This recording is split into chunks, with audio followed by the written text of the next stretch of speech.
Hi, everyone. This is Jim Ross from the Self Storage Show. Today's episode, we're going to continue the Inside Self Storage Speaker Spotlight. I got Douglas Stirling with me today. How's it going? Good, very good. Thanks for having me. Yeah, of course. Congrats on getting the gig and for speaking at the upcoming show. Thank you very much. Yeah, I'm definitely very excited. It should be really fun. Sweet. So before we kind of get into that presentation, I want to know a little bit more about you. How'd you get into storage? Tell us a little about yourself.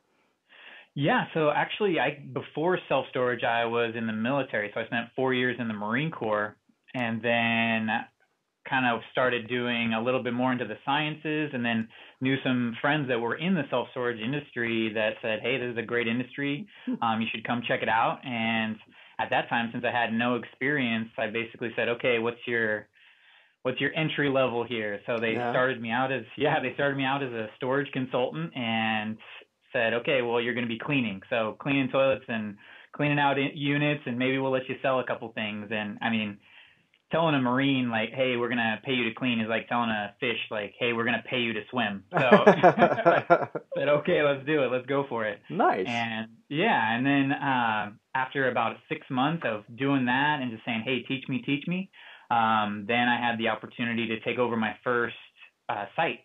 So I took over a little bit smaller site. Then after about a year and a half there, so it was maybe 75,000 square feet, rentable square feet.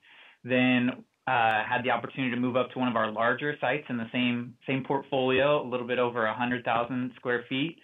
And then from there, I kind of took a little bit of a few pages out of Pamela. So Pamela Alton, Yeah. who you had on that first podcast, I Yep. pretty much stole her whole playbook. I was going to school, I was taking classes, I was kind of making myself that candidate because I knew that I wanted to get into that area manager role. Yeah. So yeah, so I went to school, started doing night school, went and got my degree in real estate from a local university around here, and then the opportunity presented itself with my current company to take over 9 properties, Nice. and yeah, and I jumped at it like you guys were talking about. You have to throw your name out into the hat so they know that you're interested, and you also have to do that due diligence ahead of time. And I did those things, and my company absolutely rewarded me. It was awesome. Sweet. Man, you have the determination and the focus and actually doing the follow through. Man, there you go. It's like Palm said. You put the work, you Exactly. got the reward. Yeah, absolutely. It was great. It was great. It wasn't the easiest path, but it never is if you're trying to get something you really want. So, Yeah. So you work with, I saw you here at San Diego Self Storage. yeah, so San Diego self-storage. Yep. So we have Okay. 18 locations here in San Diego, and so I have the south portion of cause we kind of split it in half. So we have a north and a Hmm. south. So I'm the south area manager. That's, I live here in Utah. That's where I always threaten my wife every time it snows. I'm like, I'm moving to San Diego. This is the year. Because Yeah. I hate the snow. I want somewhere it's nice. So, yeah, I'm Yeah. jealous. You got a good gig. So I'm jealous. Yeah, and I'm born and raised in Washington State, so up in there in the mountains. So there's a reason that after the military I didn't move back up. I stayed down here. Yep. I like complaining about it being cold when it's 50. It's pretty nice. Well, now I'm kind of intrigued 'cause I was looking at your presentation here, the title "Operational Efficiency: Setting a Standard for Self Storage Excellence." Right. And now I know about your military background. That kind of makes sense now. Right. Am I Yeah. wrong? No, no, no. You're absolutely on track. So Yeah. even during my presentation, I do kind of draw a lot of things, and that's actually, I mean, that's one of the best leadership trainings that you can get. And obviously, I can't send all my people through boot camp, so That'd be so that's awesome, wouldn't it? so so I do try and bring that leadership and that you know that I guess you could say like the efficiency of setting a standard and then training to that standard and then getting efficient at that and then continuing to progress and that uniformity. We used to joke when I was in the military, uniformity saves lives. But when you set that standard, it kind of sets your minimum, right? Mm-hmm. So you can only fall back so far. Whereas if you don't set any type of standard, then you can fall all the way back. Yes, the sky's the limit, but you could always slide all the way back if you lose that superstar employee or superstar manager. Wow. So yeah, it's just kind of give me kind of the groundwork of what you're going to be presenting on then.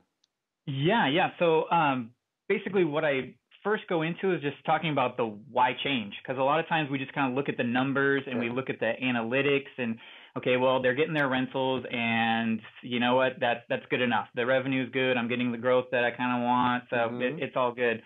But you do definitely have to take that microscope and how am I actually doing business? So you look at your operations, right? And you say, how am I actually doing business? What's my interaction with my customer? And if you're not the one doing that, then your competition might be coming in. So one of the things that I kind of look at is saying, okay, the amount of preparation that goes into those interactions that we have, whether it's on the phone, whether it's a site tour or the rental process, or even the follow-up customer service that we always have, there's so much preparation that goes in before it becomes part of that customer experience that ISS is even talking about. It's what's the old phrase that the devil's in the details kind of thing. We got to focus on that kind of stuff, you know? It makes a big difference. Most definitely. And it's one of the things too, just from training in the military, you want things to become muscle memory. So that all that preparation that you put in beforehand when it actually comes down to game time, because you're not taking sales calls most of the time all day long. You have to put that preparation in ahead of time and say, okay, as soon as I get that sales call, it's going to be boom, on point. Yeah. Got it. Right. So you have to have that preparation ahead of time, or even a site where your consultant, your manager has to know ahead of time, okay, this is what we expect. We've already trained to it. We're efficient, and we're going to look efficient in the eyes of that customer. And the efficiency to me and to most people, the efficiency is the respect for that customer's time. They see it. So it's almost like you can use that example of being at the grocery store when that checker starts having that personal conversation and you're kind of standing there with your eyes getting wider and wider. Yep. Right? So it's the same thing with our customers. It's the exact same thing. The more efficient that we make our properties and our operations, the more it shows our respect for their time. So that's a lot of what I go into as well. And you kind of go into, you look at it as almost like a bank account with thresholds that give you rewards. It's okay, you show them a little bit of that efficiency and you're going to get the rental. You show them even more respect for their time, then you're probably going to get that review. Yep. Right? Yep. Right. And then when you start going through there, okay, then maybe we're going to start getting retention. So let's say that follow-up customer service, we're saying, you know what, every time that they have to come and make a payment or they call us or any of those things, we're so efficient that, you know what, it retains them for longer than they expected. So they were going to stay for 2 months, they're staying for 6 months because you made it so easy to do business with you. Yep. That's fantastic. Again, I always tell people when they go to these kind of these shows and listen to these presentations, even if you just get one little golden nugget out of that 60-minute presentation, it can make a huge difference in your operations. And you're already kind of hitting on just a couple little things that, man, I could just see people that put it in their own operations. Yeah, it's going to make a big difference.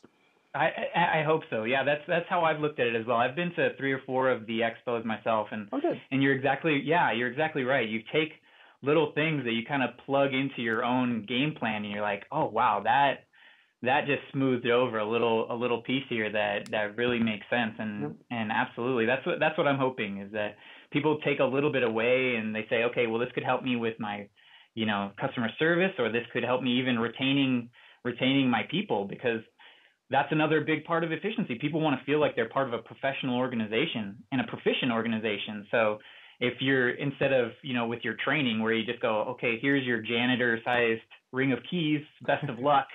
I'll see you in a couple of months. Please don't be terrible. You make them feel a part of that professional atmosphere, and it really helps. You saw my first day of training, didn't you? That was my introduction in storage. Good luck. Don't burn it down. See ya. Yeah, no. I think that was the gold standard not too long ago. Yeah, absolutely. So I mean, definitely there's going to be efficiencies on the site level on that, but in the few minutes we have left here, it sounds like, I'm sure in your role now where you're kind of overseeing a portfolio of sites, you got to be efficient with what you're doing too when you're managing a portfolio like that. Absolutely. And that's where I think a lot of the motivation for even wanting to do this presentation came, because Hmm. you're trying to develop so many different people, and that's your job, especially as an area manager, is to develop your leaders. So develop them into good leaders so you don't have to worry about what they're doing on the day to day. Yep. And that's how I looked at this. If I set a standard of what my expectation is, and then I train them all to that standard and I develop them to get better year over year, then it just makes our whole portfolio that much better. So, yeah, so that's what I'm hoping. I hope it hits, Good. that manager, the area manager, and they take them away. Perfect. Well, good. Well, I'll be in the audience. I'll be in the back. I'll be waving at you. So, Perfect. I'm looking there. So you're speaking. Say what's Tuesday, April 2nd at 9 o'clock.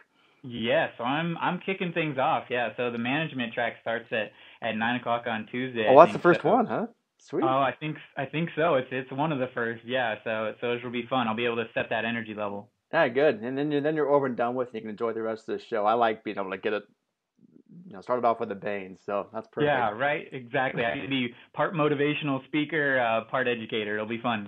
Perfect. Well, great. I'm excited. It sounds like a great presentation. I'll see you soon. Hey, thank you so much. All Take right. care. Thanks for being on. Bye. Yeah.